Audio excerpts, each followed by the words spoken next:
Good evening, dear brothers and sisters. A very, very warm welcome for the evening session of being heartful every day. सभी भाइयों और बहनों को प्रणाम और आज के शाम के सत्र में आप सभी का हृदय से स्वागत है. This is the 22nd week of our being heartful every day, day 148. The quality of the week being renunciation. Before actually going on into the session, we would like to remind you all to share the link of masterclasses with your near and dear ones for them to have the taste of heartfulness. Also to share with them the information about being heartful every day so that they can regularize their practice with the help of this program. We will now start with our inspirational reading on the topic absence of non-attachment. This is been taken from our Heartfulness magazine, volume 4, December 2019, collector's edition. Written by Adaji.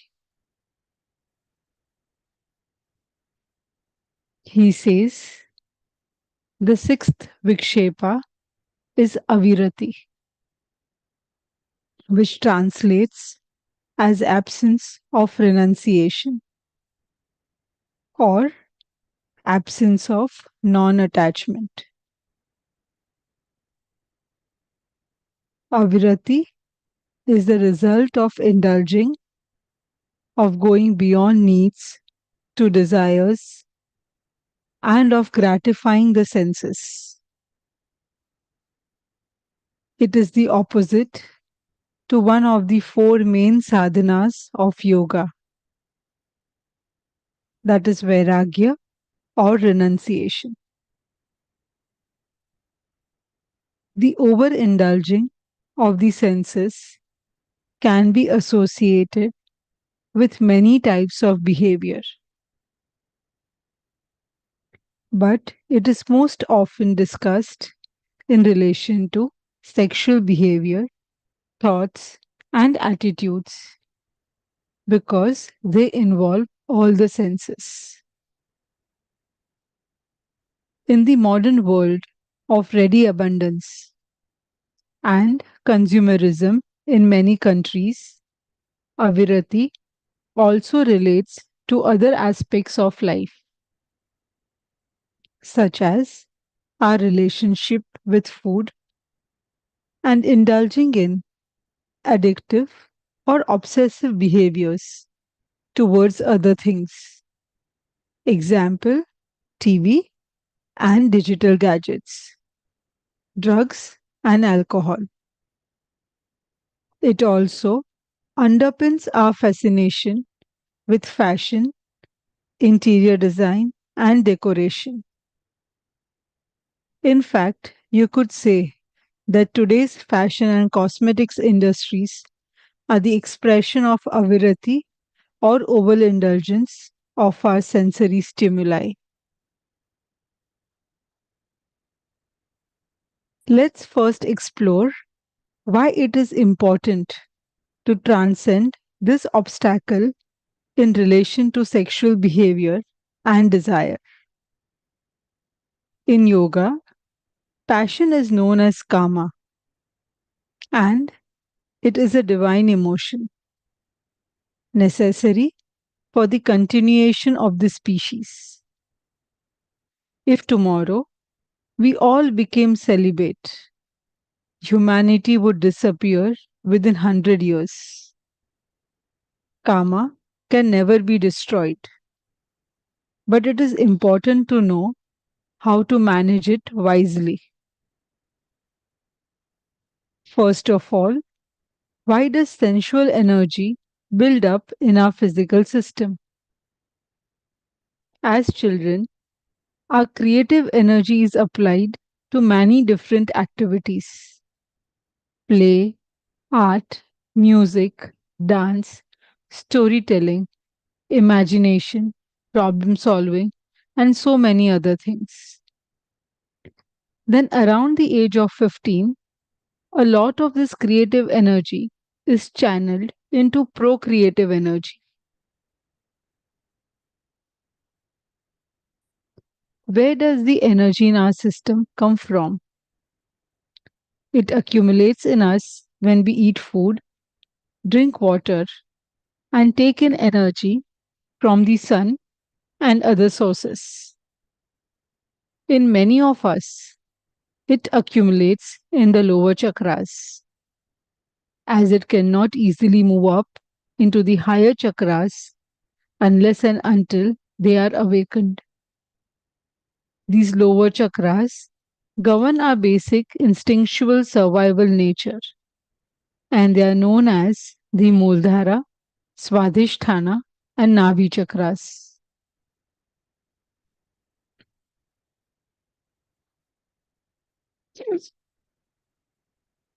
When our energy is centered in these lower chakras, we function like other animal species, with our focus on basic survival instincts: eating to survive, competing with others for resources, and procreating for the survival of the species. There is a very big difference, however, between other animals and human beings. Most animals eat simply to survive. They don't take more energy than is required. Similarly, most animals have a defined breeding season: once a month, once every few months, once a year, etc. So the number of young born is well regulated, and the species manages its population size naturally. They utilize the energy input and output in a very regulated fashion that has developed through years of evolutionary process. Human beings, on the other hand, have distorted the natural patterns and cycles because of desire. Because of the buildup of energy in the lower chakras, sex acts like a safety valve, a release, in which the energy taken in is released back into the nature, and the buildup is dissipated. Overindulgence in food can lead to blockages in the energy flow of the human system as the pranamaya kosha becomes burdened. This is one of the reasons why fasting can be so beneficial in balancing the human system. Our relationship with food is also associated with the lower chakras. But instead of dissipating energy, eating adds to the energy balance, compounding the problem.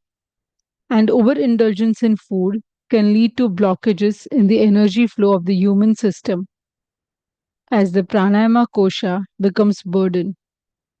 This is one of the reasons why fasting can be so beneficial in balancing the human system.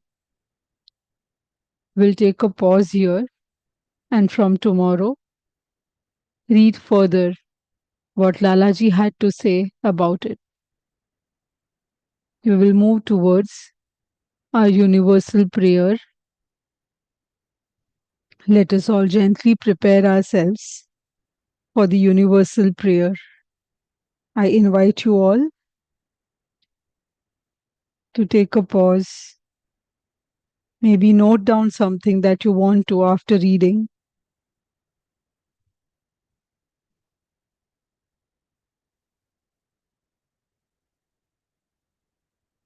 Feel centered in your heart and feel the connection with each and every one here. With this connection, with this centering, let us offer our universal prayer, praying that all brothers and sisters are being filled with love and devotion, and real faith is growing stronger in them. आइए हम सब ये प्रार्थना करें कि सभी भाई बहन प्रेम और भक्ति से भर रहे हैं और उनमें सच्ची श्रद्धा दृढ़ होती जा रही है।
very slowly and very gently.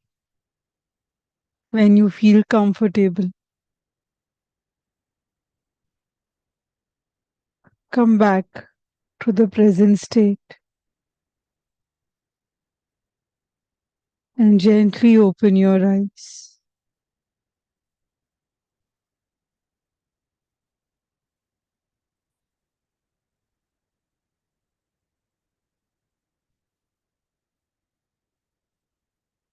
We are at the end of the session for the evening today. Before ending, a gentle reminder to reflect on the activities that have been shared today morning for the entire week, and maybe we want to try one of them.